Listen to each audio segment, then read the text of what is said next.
नमस्कार, जय श्री कृष्ण। आसोलव ज्ञान यूट्यूब चैनल में आप सभी का स्वागत है। फ्रेंड्स, आज हम सुनेंगे कामिका एकादशी यानी पवित्रा एकादशी।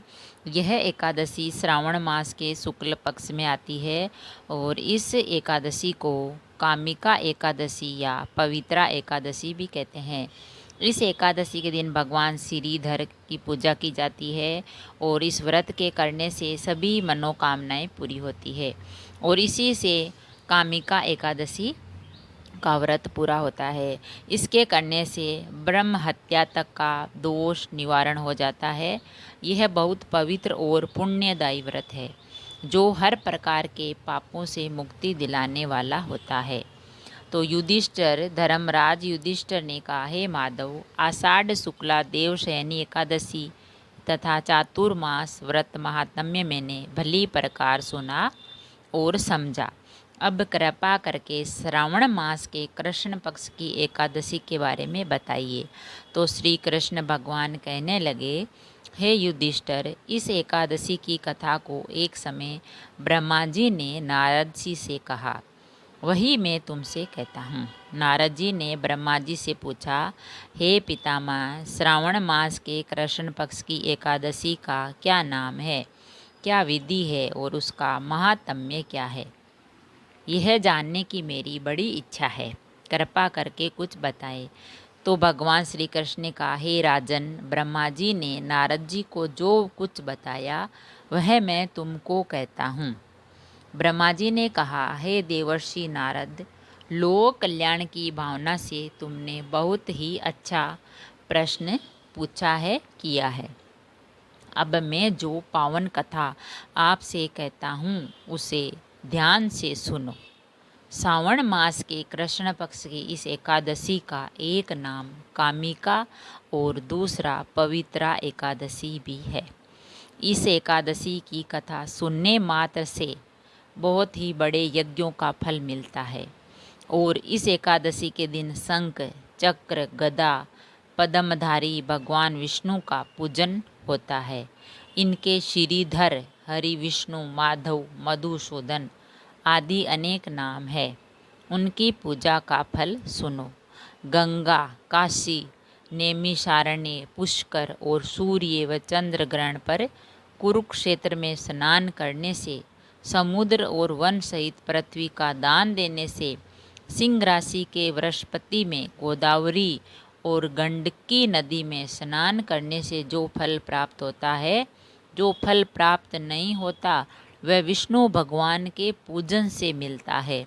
अपन चाहे ये सारे कार्य कर लें, लेकिन अपन को जितना फल उनसे नहीं मिलता है उतना ये एकादशी का या भगवान विष्णु की, भगवान की पूजा करने से मिलता है। जो मनुष्य श्रावण में भगवत का पूजन करता है, भगवान का, दिव्य देवताओं, गंधर्वों और सूर्य आदि से के भी पूजा कर लेते हैं, उनको इतना फल मिलता है। हे नारद, भीषण पापों के कीचड़ में फंसे हुए और संसार रूपी समुद्र में डूबे हुए मनुष्यों के लिए कामिका एकादशी का व्रत ही उद्धार करने वाला है। इससे बढ़कर पाप नाशक अन्य कोई उपाय नहीं है। स्वयं भगवान ने यही कहा है कि इस एकादशी के व्रत के प्रभाव से जीव बुरी योनियों को प्राप्त नहीं होता। इस एकादशी को भक्ति पूर्वक भगवान को तुलसी दल अर्पण करने वाले संसार में ऐसे रहते हैं जैसे जल में कमल। अगर आप इस एकादशी के दिन भगवान विष्णु की पूजा आराधना करते हो तो आप जल में कमल की भांति रहते हो। इस व्रत के प्रभाव से अंतिम समय में मनुष्य यमराज की यातना तथा उनके नरक के दर्शन नहीं करता है और सीधा स्वर्ग लोक को जाता है। भगवान विष्णु रत्न, मोती, मणि तथा आभूषण आदि से उत्पन्न प्रसन्न नहीं होते जितने तुलसी दल से। तुलसी दल अर्पण करना का फल है 4 भार चांदी और स्वर्ण के दान के बराबर होता है। तुलसी की पूजा करना, तुलसी जी चढ़ाना।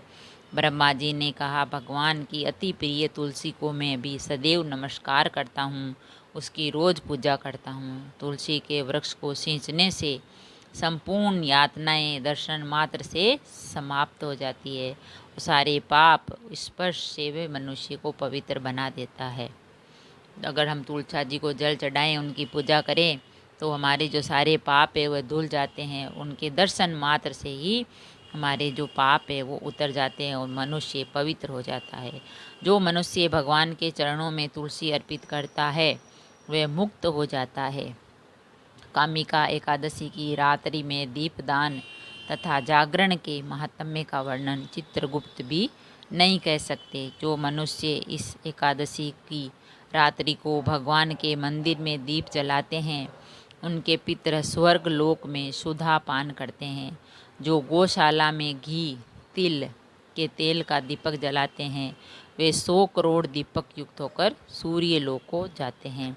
अंत में ब्रह्मा जी ने कहा, ब्रह्म हत्या तथा भ्रूण हत्या आदि पापों को नष्ट करने वाली इस कामिका एकादशी का व्रत मनुष्य को यत्नपूर्वक अवश्य करना चाहिए। व्रत करने पर तो सभी कामनाओं की पूर्ति होती है। इस कामिका एकादशी के महात्म्य को श्रद्धापूर्वक पढ़ने या सुनने वाले के भी समस्त पाप नष्ट होकर उसे विष्णु लोक की प्राप्ति होती है।